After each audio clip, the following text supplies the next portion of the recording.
sound ঠিকে আছে না চাই দিয়া ওকে আছে সব কি চাইছিলোঁ আমি আছাম হিষ্ট্ৰী মানে আমি আছাম হিষ্ট্ৰী চাইছিলোঁ আছাম হিষ্ট্ৰী আমি লাষ্ট ক্লাছ ক'ত আহিছিলোঁ আমি আছাম হিষ্ট্ৰী লাষ্ট ক্লাছ ক'ত আহিছিলোঁ এবাৰ চাৰ্টখন বনাই ল'লে আমাৰ মানে মনলৈ আহিব হয়নে ক'ৰ পৰা চাই আহিছিলোঁ চিৰিয়েলি চাই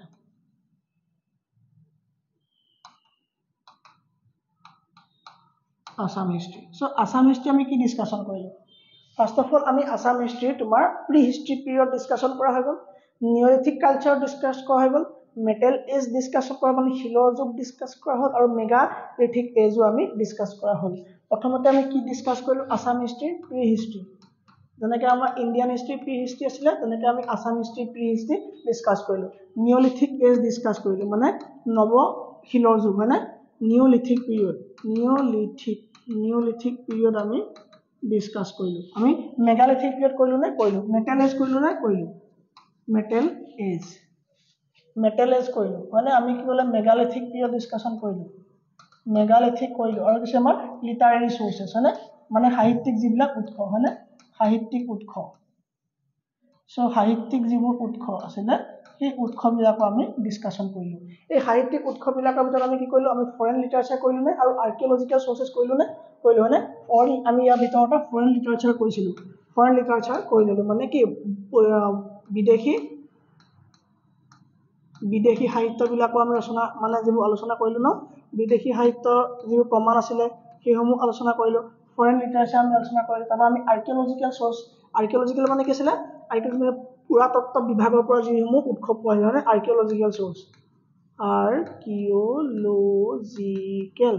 আৰ্কিঅলজিকেল যিবোৰ উৎস আছিলে হয়নে সেই উৎসবিলাকো আমি ডিছকাশ্যন কৰিলোঁ তাৰ ভিতৰত আমি কি কৰিলোঁ তাৰ ভিতৰত আমি এটা আমি কইন চাইছিলোঁ কইনছৰ পিছত আমি কি চালোঁ নেক্সটটো কইন মানে কি মুদ্ৰা আৰু কইনৰ ষ্টাডি কি বুলি কয় নিউমিছমেটিক বুলি কয় হয়নে আৰু ইনস্ক্ৰিপশ্যন যিবোৰ শিলালিপি আছিলে হয়নে আৰু যিবোৰ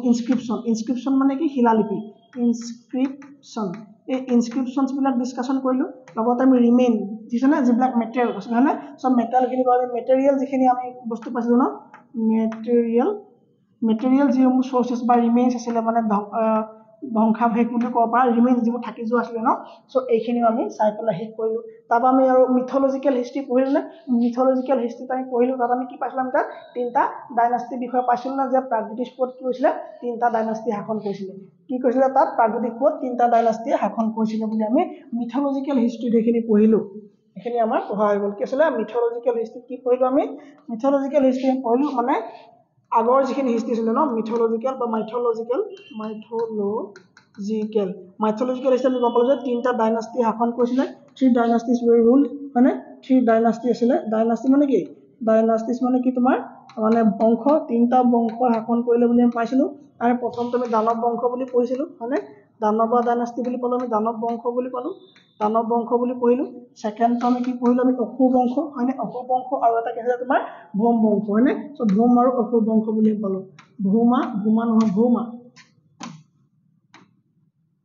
ডাইনাষ্টি আৰু কিছু তোমাৰ আৰু কি আছিলে অসুৰ ডাইনাষ্টি হয়নে এই অসুৰ ডাইনাষ্টি আমি পঢ়ি পেলাই কমপ্লিট কৰিলোঁ ইয়াত মই দানৱ বংশত কৈছিলোঁ যে এটা শ্বৰ্ট টিকো দিছিলোঁ মোৰ টিক কৈছিলে কি মহাসম্ৰাট সেইটো তোমাৰ মহাসম্ৰাট আমি এনেকৈ পঢ়িলোঁ যে বহিৰংগ দানৱ হত্যাকাসুৰ সম্বৰাসুৰ আৰু ৰত্নাসুৰ তেনেকৈ আমি পঢ়িলোঁ হয়নে এইখিনি আমি পঢ়ি শেষ কৰিলোঁ দানৱ বংশৰ বিষয়ে ক'ব লগা নাই নৰ্থ ইণ্ডিয়াত যেতিয়া গুপ্তা পিৰিয়ড চলি আছিলে সেই সমান্তৰালভাৱে ভাৰতত কিবা বংশ চলিছিলে নেকি কি আছিলে বৰ্মন বংশ চলি আছিলে সেইখিনি কম পাছতকৈ ঠিক আছে নে তাৰপিছত এই দানৱ বংশৰ পাছতে কি আহিলে তোমাৰ নৰকাসুৰে প্ৰতিষ্ঠা কৰা বংশৰ নাম কি ভৌম বংশ হয়নে চ' ইয়াত কি তোমাৰ নৰকাসুৰ আহিলে নৰকাসুৰ এই নৰকাসুৰৰ লগত কি হ'ল কি নাই এইখিনি গোটেইখিনি ডিছকাশ্যন অলৰেডি কৰা হৈ গ'ল হয়নে তাৰপৰা তোমাৰ অসুৰ বংশ এই অসুৰ বংশ শেষৰ ৰজা বুলি আমি কাক পালোঁ তোমাৰ বান ৰজাক পালোঁ হয়নে বান ৰজাক আমি কি পালোঁ আমি শেষৰ ৰজা হয়নে কিং বানক কি পালোঁ আমি বানক কি বুলি পালোঁ আমি শেষৰ ৰজা বুলি পালোঁ বানৰ আগতে কোন আছিলে আৰু এই অসুৰ বংশ ক'ত চলি আছিলে অসুৰ বংশ মই শোণিতপুৰত চলি আছে বুলি কৈছিলোঁ তাৰ কিং প্ৰথম তোমাৰ মাৰিচি আছিলে ছেকেণ্ডত কাশ্যপা আছিলে তাৰপৰা আছিলে হিৰণ্যকাশিপু আছিলে তাৰপৰা তোমাৰ প্ৰহ্লাদ আছিলে তাৰপৰা তোমাৰ বিৰুচিনা বুলি এজন আছিলে হয়নে তাৰপৰা কোন তোমাৰ মহাবলী আছিলে তাৰপৰা তোমাৰ বান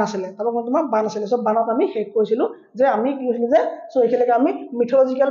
ষ্টৰিটো আমি এইখিনিলৈকে আমি এণ্ড কৰিছিলোঁ তাৰপৰা পলিটিকেল হিষ্ট্ৰী আৰম্ভ হৈছিলে তোমাৰ কি আৰম্ভ হৈছিলে পলিটিকেল হিষ্ট্ৰী আৰম্ভ হৈছিলে চ' পলিটিকেল হিষ্ট্ৰী অকণমান কি কৈছিলোঁ চাই দিওঁ পলিটিকেল হিষ্ট্ৰী ষ্টাৰ্ট হ'বহে আজিৰ পৰা ন क्या हो गया भाग भाग हो गया कैसे हो गया लग লাগিব নে এইবোৰ আকৌ পোৱা যাব নে লগ লগাব মেগা মেগা মেগা লগাই দিলে হৈ যাব চাগে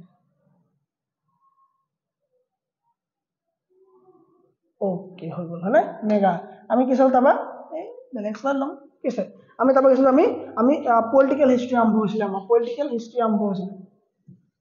পলিটিক্যাল হিস্ট্ৰি আমাৰ অসমত আৰম্ভ হৈছিল political history okay political history प्रथम बंश के तुम्हार बर्मन बंश आছিলে पॉलिटिकल हिस्ट्री আমাৰ কি তোমাৰ প্ৰথম বংশ কি ছিল বৰ্মন বংশ আছিলে বৰ্মন বংশ কেতিয়াবা চলিছিল তোমাৰ বৰ্মন বংশ তোমাৰ 350 পৰা 650 এডি লৈকে চলিছিল তোমাৰ বৰ্মন বংশ চলিছিল তাবা তোমাৰ এনে শালস্তম্ভ বংশ 655 পৰা 900 লৈকে চলিছিল তোমাৰ শালস্তম্ভ বংশ চলিছিল আৰু 900 পৰা তোমাৰ 1100 লৈকে তোমাৰ কি চলিছিল তোমাৰ পাল বংশ চলিছিল সো পলিটিকল হিস্ট্ৰি আমাৰ তিনটা বংশ কি ছিল তোমাৰ বৰ্মন বংশ বৰ্মন ডাইনাস্টি বৰ্মন বংশ 2 নম্বৰ তোমাৰ শালস্তম্ভ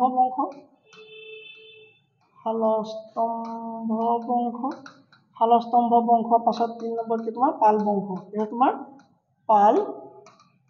বংশ ओके सो বৰ্মন বংশ কেতিয়াবা চলিছিল তোমাৰ 350 পৰা 650 লৈকে চলিছিল তোমাৰ বৰ্মন বংশ চলিছিল 350 এডি এডি আহিব আকৌ ইয়াত বিসি নাহে আকৌ ওকে সো বিসি কি হয় বাহাৰ পৰা কমি যায় আৰু এডিট কমাৰ পৰা বাঢ়ি যাব 350 পৰা 650 লৈকে চলিছিল তোমাৰ বৰ্মন বংশ চলিছিল আৰু 650 পৰা তোমাৰ 900 লৈকে চলিব 650 পৰা 900 লৈকে চলিব তোমাৰ শালস্তম্ভ বংশ 900 পৰা 1100 লৈকে চলিব তোমাৰ 1100 লৈকে চলিব তোমাৰ পাল বংশ চলিব ঠিক আছে না সো বৰ্মন বংশৰ ৰজাসকলৰ বিষয়ে আমি চাইছিলো কি চাইছিলো বৰ্মন বংশৰ ৰজাসকলৰ ট্ৰিকটো কি আছিল তেওঁলোকৰ ট্ৰিক আছিল যে পুষ্পা চাবলৈ কাইলৈ যাম ট্ৰিকটো কি আছিল তোমাৰ পুষ্পা চাবলৈ কাইলৈ যাম হয়নে কাইলৈ যাম মানে আমাৰ G4 আমি যাম যেনিবা যে কৰিছো হা যাম ওকে পুষ্পা চাবলৈ কাইলৈ যাম ও মানে কি তোমাৰ পুষ্য বৰ্মন সো প্ৰথম ৰজাৰ নাম হৈছে তোমাৰ পুষ্য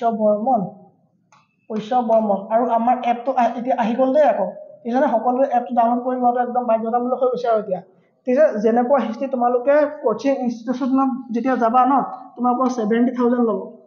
এই গোটেইখিনি কোৰ্স তুমি পঢ়াবলৈ তোমাক 70000 ল'ব ঠিক আছে যদি নহয় তুমি সুধি লোৱা আৰু এনেকুৱা এটা ইউটিউব চেনেলৰ নাম কোৱা মোক যত আমাৰ দৰে গোটেই কোৰ্সেছ খিনি ফাউন্ডেশন ক্লাছ দিয়া আছে তুমি কাই নাম কোৱা কমেন্টত আহি কোৱা তাবা মোক কবা জানে মাত্ৰ 19929 যদি তোমালোকে এটা কোৰ্স পোৱা আৰু কি লাগে কোৱাচোন মোক 10000 টকা এটা কোৰ্স বা 5000 টকা এটা কোৰ্স যদি তোমালোকে পোৱা কি লাগে আৰু ঠিক আছে সো সোনকালে এপটো ডাউনলোড কৰি লোৱা এপটো আমি কামবিলাক কৰি আছো কাৰণ আগৰ এপটো আমি অতৰাই দিয়া হ'ল মানে এইটো নতুন এপ আহিলে তেওঁলোকৰ সাৰ্ভাৰ বেয়া আছিল লাইভ বিলাক মাজে কাট খাই গৈছিল ঠিক আছে আৰু গুণা পুষ্য বৰ্মন সো পুষ্য বৰ্মনে কেতিয়াবা ৰাজত্ব কৰিলে আৰু বৰ্মন বংশৰ সমান্তৰালকৈ নৰ্থ ইণ্ডিয়াত ভাৰতত কি চলিছিল আমি যে পঢ়ি আহিলো গুপ্ত বংশ চলিছিল তোমাৰ গুপ্ত বংশ চলিছিল আৰু বৰ্মন তোমাৰ কি বৰ্মন আছিল পুষ্য বৰ্মনৰ কাৰ্যকাল কেতিয়াবা কেতিয়া আছিল 350 পৰা 650 লৈকে আছিল তোমাৰ 350 পৰা 374 লৈকে আছিল 350 পৰা 374 লৈকে ঠিক আছে 350 পৰা 374 লৈকে ওকে 350 পৰা 370 লৈকে কাৰ্যকাল আছিল তোমাৰ পুষ্য বৰ্মন আছিল আৰু বৰ্মন বংশৰ লগতে সমান্তৰাল ভাবে মানে কন্টেম্পৰেৰী ৰুলাৰ কোন আছিল হিফালে তোমাৰ গুপ্ত পিৰিয়ড চলি আছিল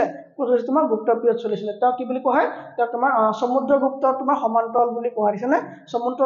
সমুদ্ৰগুপ্ত সমসাময়িক ৰজা বুলি তা কোৱা হয় ঠিক আছে আৰু গুপ্তাসকলৰ তা কি কৰতলীয়া ৰজা সাবঅৰ্ডিনেট কিং সাবঅৰ্ডিনেট এলি বুলি কোৱা হৈছে না সাবঅৰ্ডিনেট এলি কিং বা সাবঅৰ্ডিনেট ৰজা ওকে সো কি হয় গুপ্তাসকলৰ তা বুলি কোৱা হয় তোমাৰ কৰতলীয়া ৰজা বুলি কোৱা হয় তাক কোৱা হয় পুষ্য বৰ্মনক কোৱা পৰা যায় সো ফাৰ্ষ্টতে মানে পুষ্য বৰ্মন কি আছিল এই তেওঁলোকৰ কি আছিল তলতীয়া আছিল কি বুলি কোৱা হয় কৰতলীয়া ৰজা বা তলতীয়া ৰজা বুলি কাক কোৱা পুষ্য বৰ্মনক কোৱা হয় কি কোৱা হয় কাৰণ তেওঁলোক তুমি কোৱা থাপিত সঞ্চিত ৰজা বুলি কোৱা হয় ঠিক আছে সো সমুদ্ৰগুপ্ত যেটো এলাহাবাদ ইনস্ক্ৰিপচন আছিল যেটো এলাহাবাদ হিল স্তম্ভ মানে স্তম্ভ আছিল পিলাৰ মানে যেটো ইনস্ক্ৰিপচন আছিল তাত তোমাৰ কামৰূপৰ ৰজাজনক প্ৰত্যন্ত নিপাতি বুলি কৈছিল কি হলো তোমাৰ প্ৰত্যন্ত নিপাতি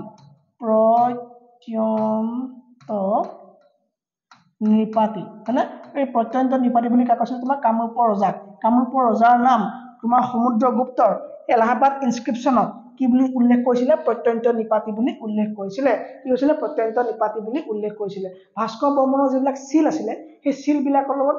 ডুবি যিবিলাক প্লেট ন ডুবি প্লেট আমি আগতে পাইছো আৰ্কিঅলজিকেল সোৰ্সত আমি আগতে পঢ়ি ৰাখিছো এই ডুবি প্লেটত আকৌ তোমাৰ প্ৰাগজ্যোতিষ কি হৈছিলে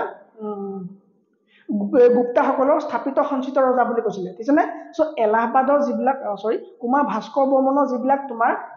সিল আছিলে ন যিবিলাক সিল আছিলে সেই সিল বিলাকত লাগি থকা যিবিলাক ডুবি প্লেট এই ডুবি প্লেট বিলাকত উল্লেখ আছিলে যে প্ৰাগজ্যোতিষপুৰ হেনো গুপ্তাসকলৰ স্থাপিত সঞ্চিত ৰজা আছিলে মানে প্ৰাগজ্যোতিষপুৰত যিবিলাক ৰজা আছিলে সেইবিলাক কি হয় তোমাৰ স্থাপিত সঞ্চিত ৰজা আছিলে বুলি কয় আৰু তোমাৰ ভাস্কৰ বৰ্মনৰ সিলত কি পোৱা যায় ভাস্কৰ বৰ্মনৰ সিলত পোৱা যায় যে লৰ্ড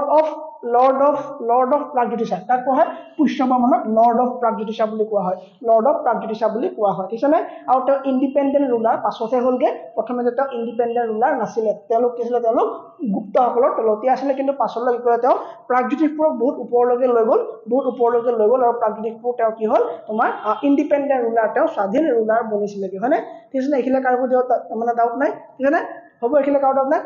এই মহাৰাজা ধীৰাজা উপাধি আছিল নে আছিলে সো এই প্ৰমাণ ক'ত পোৱা যায় এই প্ৰমাণ তোমাৰ ভাস্কৰ বৰ্মনৰ যিবিলাক ডুবি প্লেট ন সো ডুবি প্লেট বিলাকত কি পোৱা যায় এই ডুবি প্লেট বিলাক আছে যে ডুবি প্লেটটো কি বুলি পোৱা যায় ডুবি প্লেটছৰ কি পোৱা যায় তোমাৰ এই পুষ্য বৰ্মনৰ মহাৰাজা ধীৰাজা উপাধি পোৱা প্ৰমাণ পোৱা যায় সো এই মহাৰাজা ধীৰাজা উপাধি কাৰ আছিলে পুষ্য বৰ্মনৰ কি উপাধি তোমাৰ মহাৰাজা ধীৰাজা